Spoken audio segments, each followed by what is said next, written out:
All right. I will start off with an update on the Democratic Republic of the Congo, and I can tell you that obviously we are deeply concerned by the situation in South Kivu, particularly, which remains very volatile, with credible reports that the M23 is moving rapidly towards the city of Bukavu. In addition, our colleagues from the Peacekeeping Mission say that there are reports of Rwanda Defence Force's cross-border movements in that direction. Clashes are continuing to be reported between the M23 and the Congolese armed forces and allied forces south of Minova in South Kivu. As a reminder, peacekeepers withdrew from South Kivu province in June of last year. Today, our colleagues are also concerned about humanitarian security risks, particularly interethnic conflict in the absence of UN peacekeeping forces in that area. In Goma, which is in North Kivu province, the situation remains tense and volatile, with occasional shooting continuing within the city. Water and electricity have been off for almost a week, and unexploded ordnance remains a serious obstacle to freedom of movement of people, humanitarians, and peacekeepers. The mission was able, however, to take a few reconnaissance patrols yesterday within the city to begin the process of assessing damage, and number of peacekeeping positions were able to be resupplied. The airport runway in Goma sustained significant damage in the recent fighting and remains non-operational. The peacekeeping mission is obviously operating in an extremely challenging environment and is being tested. However, their priorities remain the protection of the many civilians sheltering within its premises, as well as the protection of its own personnel and assets. Meanwhile, the mission leadership is multiplying engagements with on the political front pushing towards a cessation of hostilities. Yesterday, Bintou Keita, the special representative of the Secretary General and head of that peacekeeping mission, met with the Prime Minister of the DRC, Judith Tuluka, key ministers, as well as the leadership of the Congolese army and police, and they agreed to establish a joint government, a MONUSCO working group to closely work on all relevant issues. A little bit more on the humanitarian situation in that country. Our colleagues at the Office of the Coordination of Humanitarian Affairs say our partners are beginning to move around the city of Goma to assess the damage to their warehouses in the wake of looting. Aid organizations plan to resume provision of humanitarian aid tomorrow with the capacity and stocks available, obviously, if the security situation permits this. Today, the local Congolese Red Cross, with the support of the International Committee of the Red Cross, continued to remove numerous corpses throughout Goma to mitigate public health issues. Since the beginning of January, our humanitarian partners have recorded and treated more than 1,000 injuries caused by weapons and explosive devices in Goma and other areas affected by the violence. Our colleagues at the World Health Organization tell us that hospitals in Goma are not surprisingly saturated with the influx of wounded people. WHO says the risk of spread of mpox, cholera, and measles have increased due to people leaving healthcare facilities where they had been receiving treatment for those diseases. They also say that the disruption of the water supply in Goma over the last 6 days is compounding the risk of spread of cholera and other waterborne diseases. Yesterday and today, the humanitarian coordinator for the United Nations, Bruno Lemarquis, and head of the OCHA office in the DRC, Carla Martinez, met with government authorities to discuss the humanitarian assistance in Goma and in North Kivu. Our colleagues at UNHCR today reiterated our calls for humanitarian access and for the safety of civilians, including aid workers, and that all their safety be respected. They also called on the right to seek asylum to be upheld and for civilians to be allowed to move to safer areas. UNHCR is working with the governments and partners in the countries neighboring the DRC on updating interagency contingency plans and stands ready to support any new arrivals from the latest crisis, including nearly 600 people who have requested asylum in Rwanda in the past few days. Turning to the other situation we're obviously following closely, and that is a situation concerning our colleagues at UNRWA. I can tell you that UNRWA told us today, and we've been speaking to them by phone a number of times this morning, that they are continuing to deliver assistance and services to the communities they're serving. UNRWA clinics across the occupied West Bank, including East Jerusalem, are open. Meanwhile, the humanitarian operations in Gaza continues, including with UNRWA work there.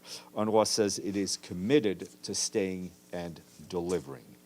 And turning to the situation in the occupied Palestinian territory, our humanitarian colleagues tell us that more displaced families are returning to northern Gaza as the ceasefire continues to hold. Since the opening of the Salah ad-Din and al-Rashid roads on Monday, our partners estimate that more than 462,000 people have crossed from south to the north. We and our humanitarian partners are assisting those on the move by providing water, high-energy biscuits, and medical care along the two routes. The World Food Programme, for its part, says it plans to set up more distribution points in the north this week as people continue to return. Our partners also report that displaced Palestinians are also moving from north to south, albeit in smaller numbers, with about 1,400 people traveling in that direction as of today. Across Gaza, extensive efforts are underway to restore critical services. Yesterday, fuel was delivered to 5 bakeries in Gaza City, ensuring that they can operate at full capacity for a week. 13 bakeries in the south and central Gaza continue to function at full capacity. The World Food Programme tells us that they've delivered more than 10 million metric tons of food to Gaza since the ceasefire took effect. And in North Gaza, Governor, yesterday, UNICEF distributed 135 cubic meters of water to communities in Jabalia, Beit Laia, and Beit Hanun, areas that had been besieged for over 3 months. And we are also, as we mentioned yesterday, 35,000 liters of fuel were delivered to northern Gaza yesterday to sustain operations at water, sanitation, and hygiene facilities. Water trucking in Rafah is also being scaled up. We and our partners are supporting efforts to restore critical civilian infrastructure. Humanitarian partners are coordinating with the Gaza Electricity Distribution Company to repair the damaged power lines that feed the South Gaza desalination plant, which is currently running on fuel, and it's obviously critical for access to fresh water for the people who depend on it. Turning to the West Bank, OCHA tells us that Israeli forces operations in northern area have expanded beyond Jenin and Tulkarem in the nearby governorate of Tubas. Yesterday, an Israeli airstrike hit a group of Palestinians in the village of Tamun in Tubas Governorate. Reportedly, 10 people were killed. This brings the death toll on the ongoing Israeli operations in northern West Bank to 30, with including 2 children. Overall, more than 3,200 families have been displaced from Jenin refugee camp in the context of the Palestinian and Israeli security operations since December. That's what local authorities are telling us. Our humanitarian partners are continuing to deliver aid, including food parcels, kitchen kits, baby supplies, hygiene items, medicines, and other essential supplies to those who need it. Turning to yet another situation we're watching, and we're coming up on an anniversary, and that is Myanmar. And I have a statement to share with you. 4 years since the military seized power and arbitrarily detained members of the democratically elected government on February 1st, 2001, the situation in Myanmar continues to deteriorate with devastating consequences for civilians. The Secretary General condemns all forms of violence and calls on all parties to the conflict to exercise maximum restraint, uphold human rights and international humanitarian law, and prevent further incitement of violence and intercommunal tensions. The Secretary General reiterates his concern regarding the military's stated intention to hold elections amid intensifying conflict, including aerial bombardment and widespread human rights violations, and without the conditions that permit the people of Myanmar to freely and peacefully exercise their political rights, including safety and security. Over 19.9 million people in Myanmar, that's more than 1/3 of the population of the country need humanitarian assistance, compared to only 1 million before the military took over 4 years ago. Unimpeded access must be assured to enable the UN and our partners to continue to deliver humanitarian assistance and essential services. The Secretary General renews his call for greater cooperation among all stakeholders to bring an end to the hostilities and help the people of Myanmar forge a path towards an inclusive, democratic transition and a return to civilian rule. He also appeals to countries in the region to grant access to safety and protection of those fleeing conflict and persecution, and for the international community to provide greater support to countries, including Bangladesh, who are hosting a large population of refugees from Myanmar. The Secretary General's Special Envoy, Julie Bishop, remains actively engaged with all stakeholders in close cooperation with ASEAN in the search of a Myanmar-led resolution to this crisis. A viable future for Myanmar must ensure safety, it must ensure accountability, and it must ensure opportunity for all communities, including the Rohingya, and address the root causes of conflict, of discrimination, and disenfranchisement in all its forms. The Secretary General reaffirms the unwavering support of the United Nations to the people of Myanmar in these efforts. And just to give you a bit more dramatic granularity in the humanitarian situation there, our colleagues at the World Food Program today warned that hunger has reached alarming levels in Myanmar. A staggering 15 million human beings are expected to face hunger in 2025, up from 13.3 million last year. Those living in active conflict areas, particularly in Chin, in Kachin, Rakhine states, as well as Sangay region, are experiencing the highest level of food insecurity in the country. More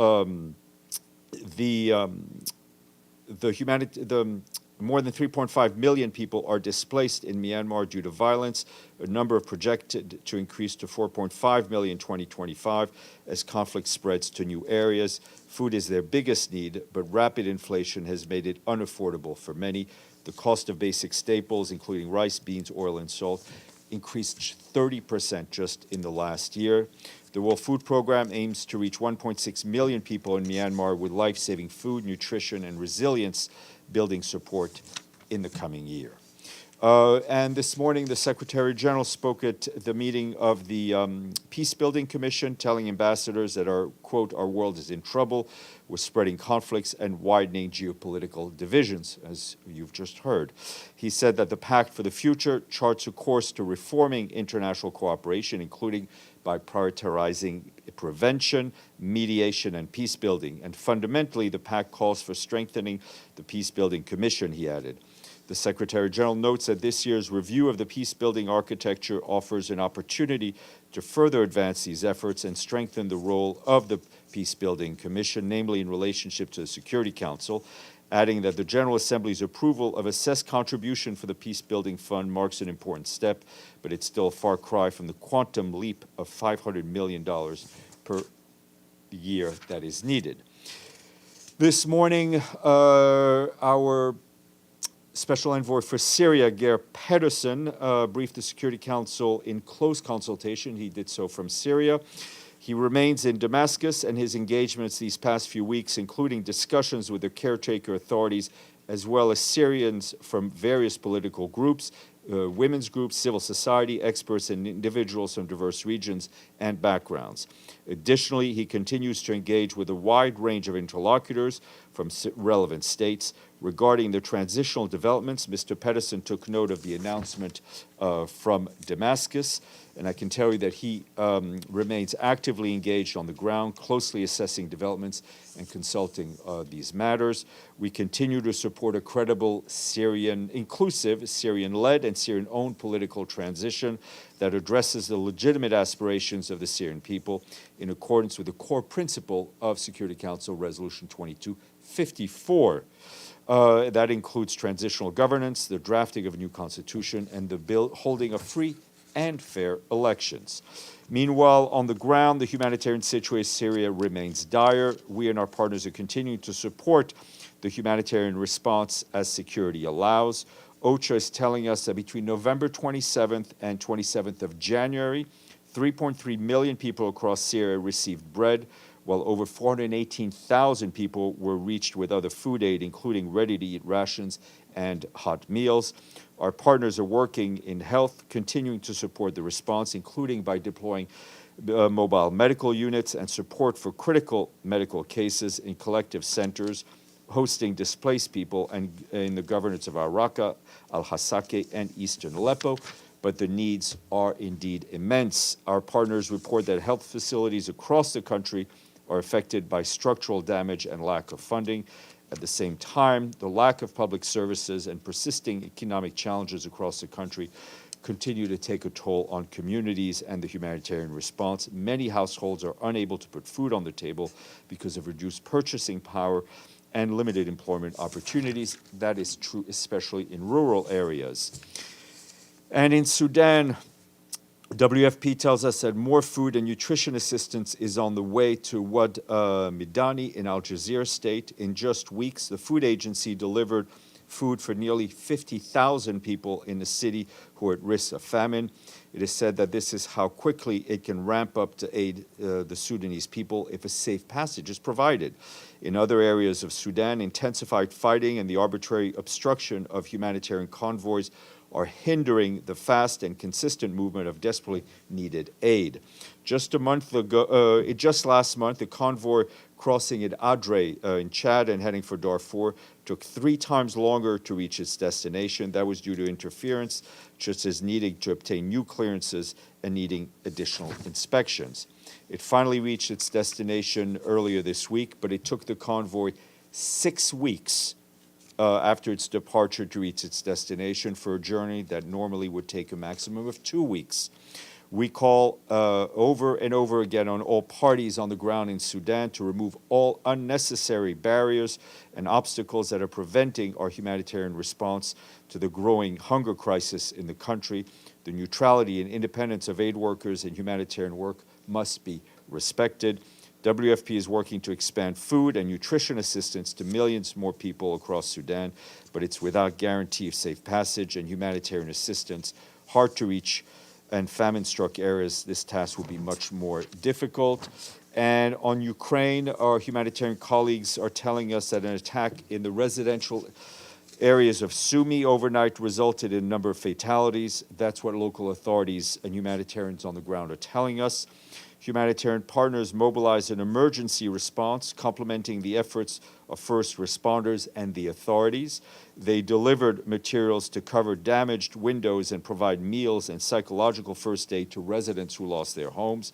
The rescue operation is ongoing. Across Ukraine, relentless hostilities and attacks today and yesterday resulted in the casualties and extensive damage to civilian infrastructure, according to local authorities. In the Donetsk region, police reports damage to civilian infrastructure in Kharkiv. Local authorities say that attacks in the town of Kupiansk injured at least 3 medical workers and damaged an ambulance. A school was damaged in the Dnipro region, and in Odessa region, hospital was damaged. We, along with our partners in Ukraine, continue to support the frontline communities devastated by the war. Over the course of last year, nearly 50 humanitarian convoys delivered 580 metric tons of humanitarian supplies across the country.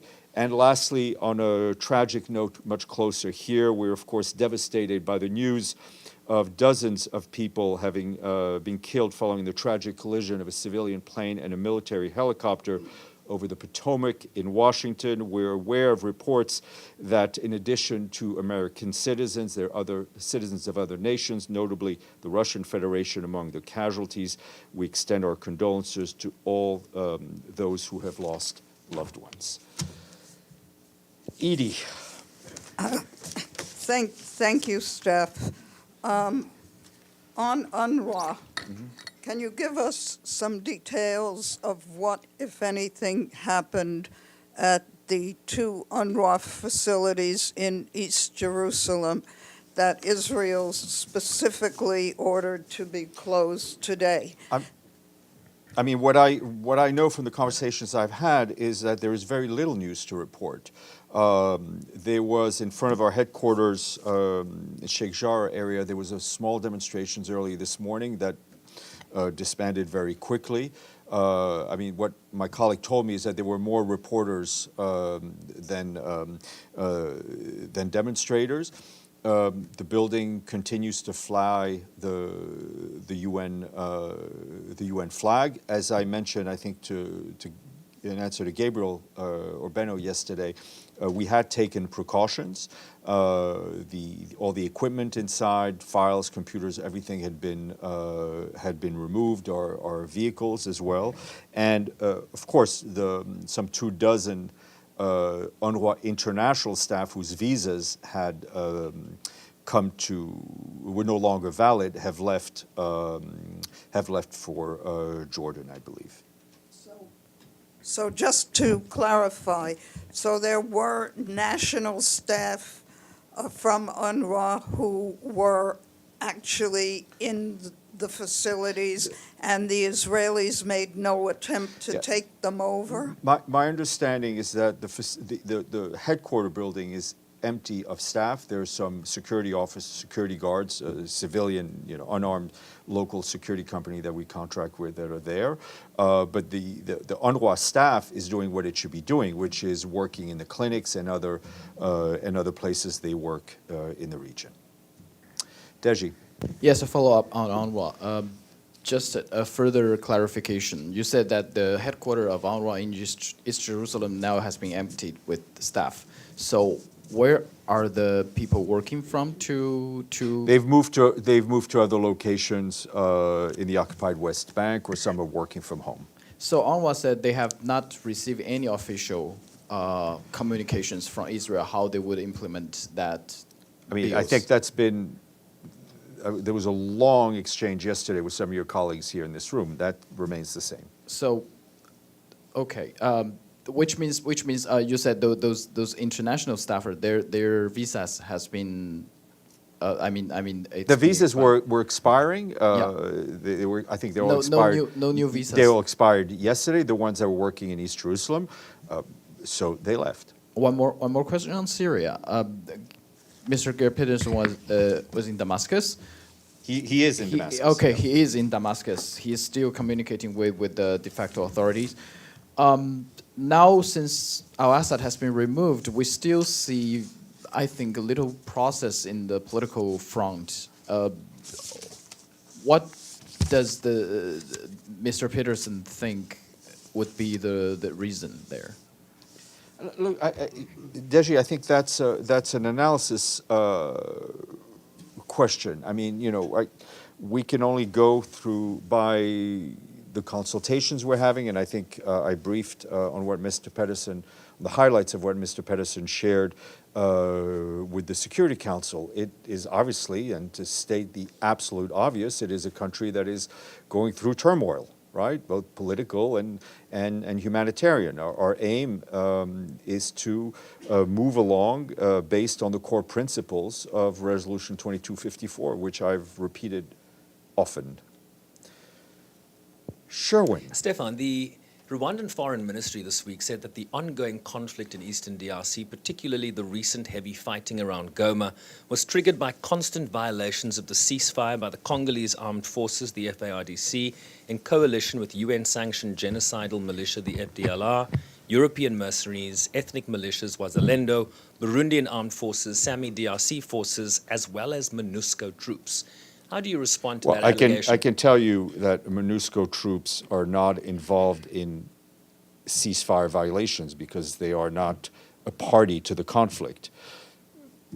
They are peacekeepers, right? It is a challenge to do their job right now because there's clearly no peace to keep. There is a political solution. There is a political roadmap, the Rwanda process. And our efforts on the political end is to get the parties to re-engage and recommit to the commitments already made under that process. But this peacekeeping force in particular has a force intervention brigade that has an offensive mandate. So when you say peacekeepers, I mean, you're not just talking about people protecting civilians. There's a mandate to engage. They are there to... those Force Intervention Brigade, they are there to be actively protecting civilians and enforcing our mandate. And I think what has been clear is that peacekeepers in the Democratic Republic of the Congo have, many of them, and many of them from your own country, have paid the ultimate price in the implementation of a mandate given to them by the Security Council of these United Nations. Tony. Shukran, Steph. Any reactions from the SG on Ahmad al-Shara being named Syria's transitional president?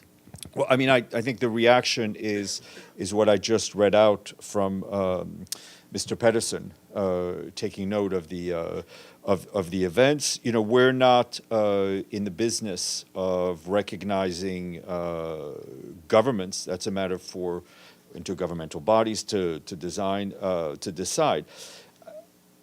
Our wish, often stated, is to get back to creating a Syrian-led, Syrian-owned process for transition, for reconciliation, all those things that are at the heart of that Security Council resolution for the benefit of the Syrian people who have suffered so much in the last years and continue to suffer, as I've mentioned in our humanitarian updates. I think all those in power in Syria, all those who have an influence, have a duty to ensure that we all work towards that same goal. Just a quick follow-up. What we were trying to understand here, do you consider a step as such align with the vision that you just described? The vision is one for Syrian-led, Syrian-owned process. I think, you know, getting to the heart of 2254 will not be a straight line. Carrie. Sorry. Thank you, Steph. I'll get to everybody. Yes. Thank you, Steph. Just a quick question. I'm a bit at loss, like Daiju here, about UNRWA's facilities in East Jerusalem. You said, I understand that the international staff left, but as the local staff, is it still working in these two facilities, or these two facilities are... No, I mean, what I was talking about is the headquarters, right, which is an administrative headquarters. The facilities that UNRWA runs, the health clinics and other facilities, which are smaller and within neighborhoods, are functioning, and UNRWA staff are reporting to work. And as a quick follow-up, the SG was protesting through his letter to Israel on Monday and begged Israel to go back through these, to go back on these laws. What are the next steps for the SG here? Because, like, having a UN HQ being closed, or it's really against international law. So what are the next steps for him? I mean, I think we've laid out our view in terms of international law and how the laws and the actions passed, we think are against those. You know, it's not so much the next step. What is going to happen and what is happening is that UNRWA will continue to deliver on its mandate. And I think Mr. Lazzarini has been very clear on that until they're no longer able to do so. And the consequences of them no longer being able to do so are both legal and obviously, just as important, very practical. So then a quick follow-up. Do you think in the next mission being given to an agency of the UN, the GA should be very clear, saying that the international staff should be treated equally as the local staff? I mean, I think that's already, all of the commitments are there and already pretty clear. Abdelhamid, then Pam. And then Sirife, and then Thank you, Linda. Stéphane. I have a few questions too. I will start with Syria. I mean, the Emir of Qatar had arrived in Syria, the first head of state to visit Syria. The Russian Federation sent a senior delegate yesterday. I think world leaders in general reached out to the new leadership, except the Secretary General. Why he didn't pick up the phone and talk to Ahmad al-Shara himself, not Geir Peterson? We know that he's there, he's working, he's contacting everyone. Why the SG did not just make a phone call to give them some moral support, or maybe demand how the transitional period should go?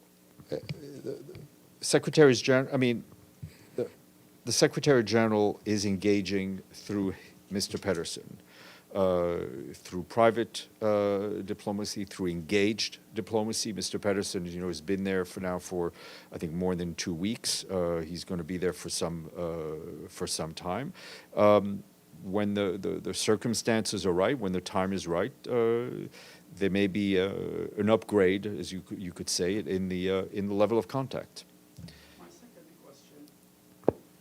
You narrated to us what happened in Tammuz. 10 Palestinians were killed, the total people killed in the last few weeks by Israeli incursion, 30, including 2 children.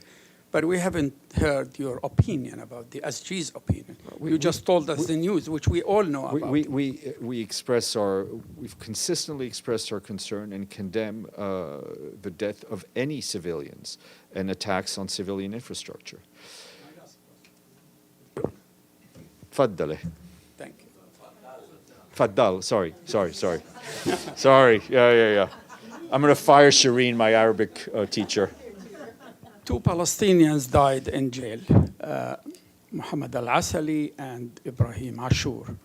That brings the total of Palestinians killed due to different reasons, mainly medical negligence, in Israeli jail since October 7, 58. Do you have any opinion? I'm not aware of that particular case, but I know we and our human rights colleagues have spoken out about the dire conditions of the Palestinian detainees.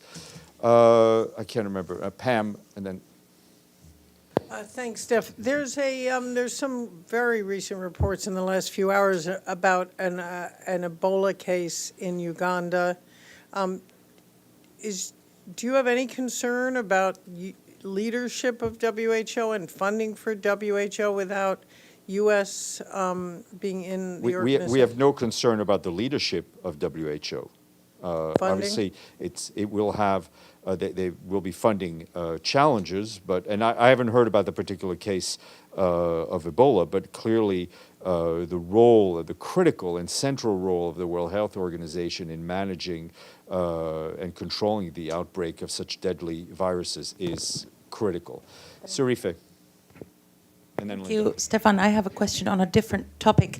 I'm sure you might have seen President Trump has ordered the preparation of Guantanamo Bay to hold up to 30,000 migrants. And as you may recall, Guantanamo has a rather bleak image and history, and it's recalled by many as an inhumane detention and torture center.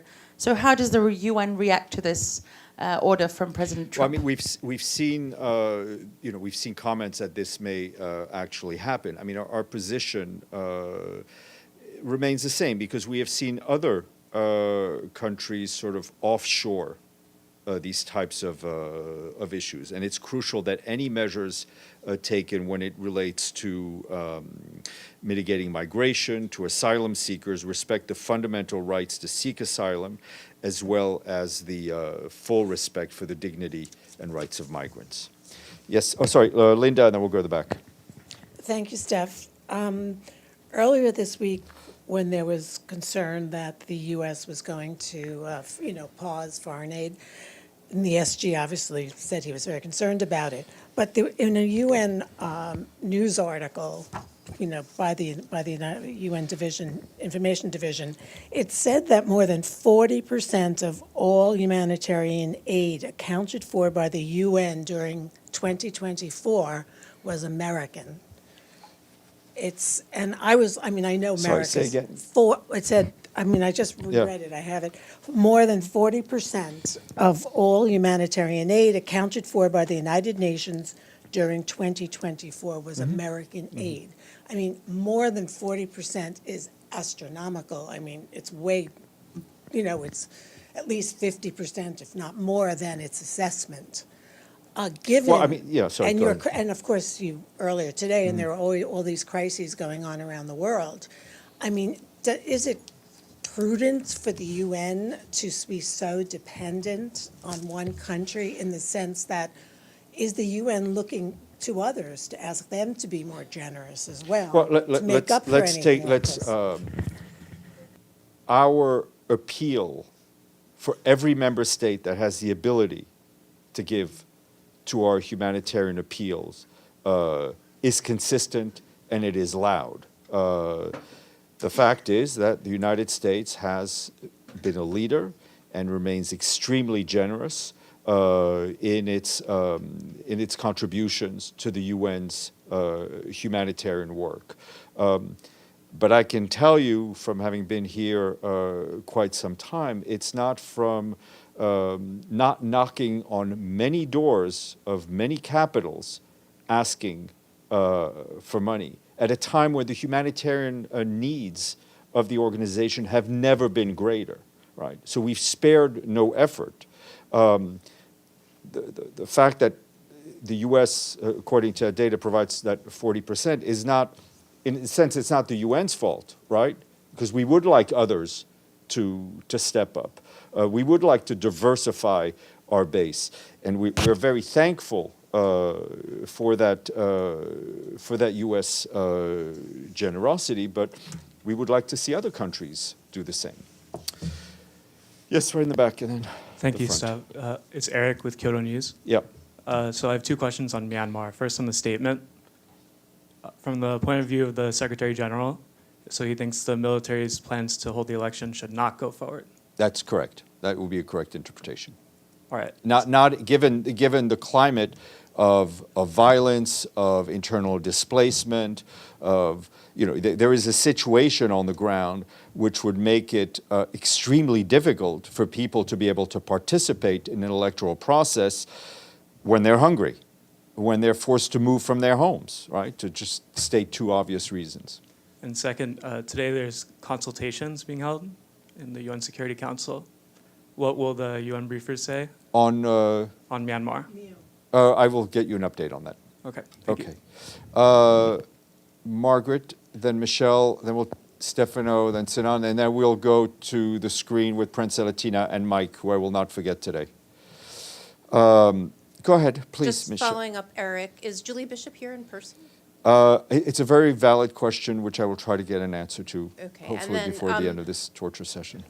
On UNRWA, or aid in general to Gaza, can you just remind us, is Rafah crossing reopened since the ceasefire? Do you guys have access through Egypt? Most of the aid that's coming in right now is coming through Karim Shalom and Erez West, I believe, some of the different crossings. So in terms of I need to staff- check on the operational aspect of Rafah and how our staff are getting in and out. So as Israel withdraws its cooperation with UNRWA, do you have options in terms of their staff and supplies going in and out through northern Gaza to Jordan or through Rafah Well, into the the UNRWA trucks are continuing to go in, as far as I understand, through Karim Shalom. Other agencies are using other crossings.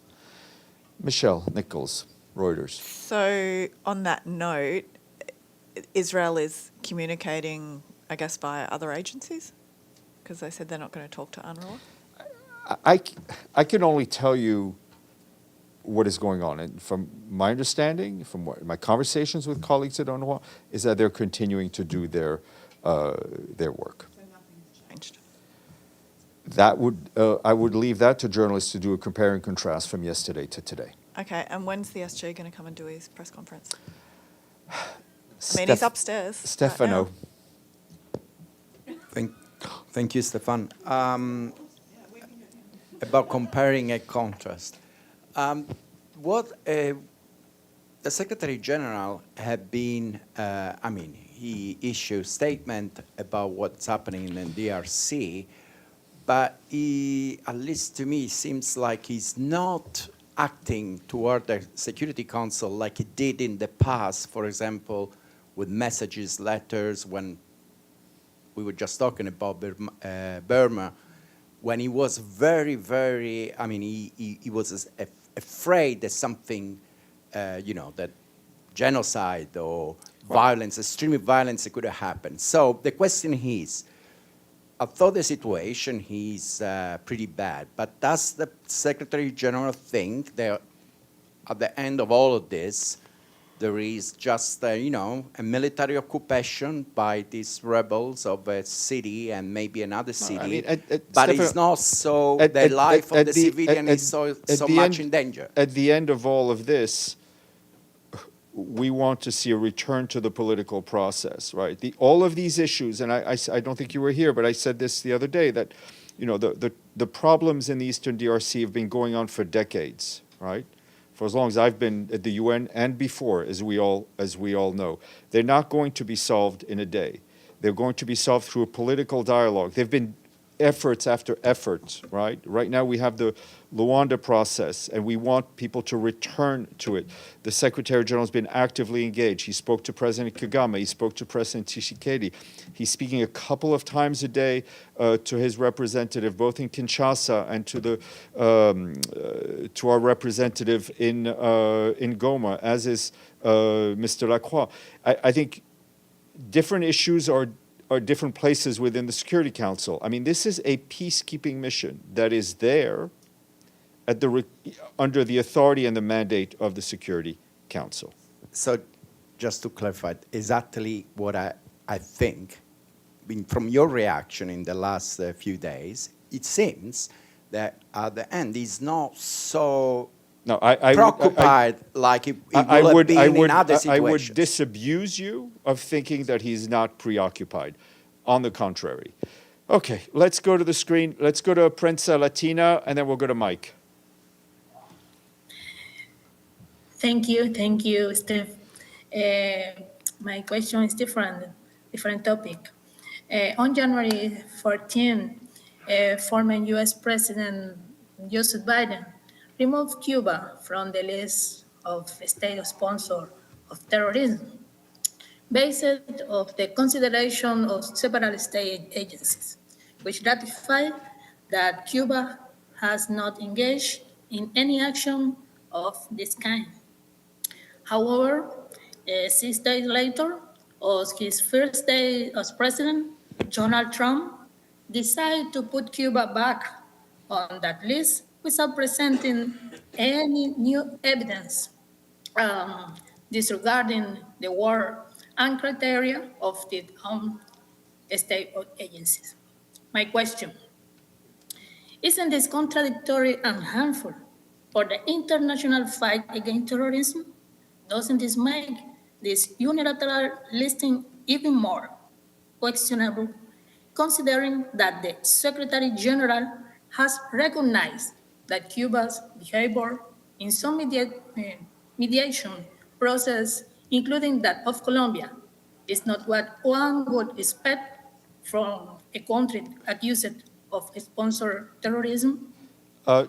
Daisy, thank you for your question. I would just want to recall to you that we welcomed the U.S. announcement on January 14th regarding, among other measures, the removal of Cuba from the State Department's list of state sponsors of terrorism. And at this point, I don't have any further comment. Mr. Mike. Sir, hope you're doing well today. A couple questions. This one had been deemed hypothetical for the longest time. It's no longer hypothetical. What is the directive at this point to UNRWA in terms of handing off some of their responsibilities that they're no longer able to facilitate or implement to other UN agencies in Gaza, whether it be the World Food Program, whether it be OCHA, whatever it is? Is the directive to them to cooperate, or is it, as it was previously reported, to discourage them from cooperating because UNRWA's mandate is UNRWA's mandate and you can't touch it? What is the directive at this point? It's got to be something. The directive is that UNRWA will continue to do its work until it no longer can. There is no, which is what is going on today. There are no instructions or directives for UNRWA not to work in close cooperation with other UN agencies. They are part of the UN's humanitarian system, whether in Gaza or in other places, and they work constructively with other UN agencies. But as I'll recall, the humanitarian slice of UNRWA's work is just a sliver of the work they do on education and health, which, in a sense, in an emergency warlike situation, is also humanitarian work. And I think especially those parts of the organization's work are irreplaceable. And UNRWA's mandate was given to it by the General Assembly of these United Nations. So there's no the UN is a huge organization. It has contingency plans. It has plans B, C, and it's a competent organization, even if one disagrees with its policies. And so there has to be something that says, when this part of your mandate fails, when you're no longer able to do this, here is what you do next. Some sort of fire plan. Mike, I'm not What saying, is it? Mike, I'm not saying that we're not aware of the general situation. What I'm telling you is I can speak to today is that UNRWA is continuing its work. Last question for you, if I can squeeze in one more. The UNRWA Humanitarian Dashboard, which had been logging trucks going into Gaza since the beginning of the war, went dark essentially a day after the ceasefire was signed. Why is UNRWA no longer tracking trucks going into Gaza since the ceasefire? Let us look into that issue, and I will revert to you. And I think I forgot Sinan here, who had a question. And I know you guys have another briefing to attend, so if you need to go, go. I won't be offended. I will be quick. Thank you, Steph. The transitional government in Syria announced that cancellation of Syria's 2012 constitution. And you said that Mr. Gay Pedersen this morning was saying he expects a free and fair election and also a new constitution in Syria. So does he have any time frame for that? I mean, he continues to. I mean, I don't have anything else to add than what I've already said on his vision of a transition. Okay. Oh, sorry. Yes, sir. Stéphane, follow up on Linda's question. She said that U.S. participates with 40% on the aid. What is the percentage of China and Russia in that? All of those figures are available on our on the websites, and you could ask our colleagues at OCHA, but all those are very public figures, which doesn't mean that they're stored in my head. Sherwin, and then I'm pulling the ripcord here. Wrap your time in the torture chamber. Just clarity, in terms of MONUSCO's withdrawal, right, from South Kivu, you now talk about an advance by M23 towards Bukavu, which is the capital. Does that change the posture of MONUSCO? Will they be going back into South Kivu? It doesn't change it doesn't change the fact that they're not in South Kivu. We are taking a number of precautions for relocation of some staff, but it doesn't change the fact that they're not there. Okay, thank you all. Hasta mañana. Love being here. Love it, love it, love it. What? And he doesn't pay attention. It was cancelled. So it's great for you. So stuff that means that they're not going to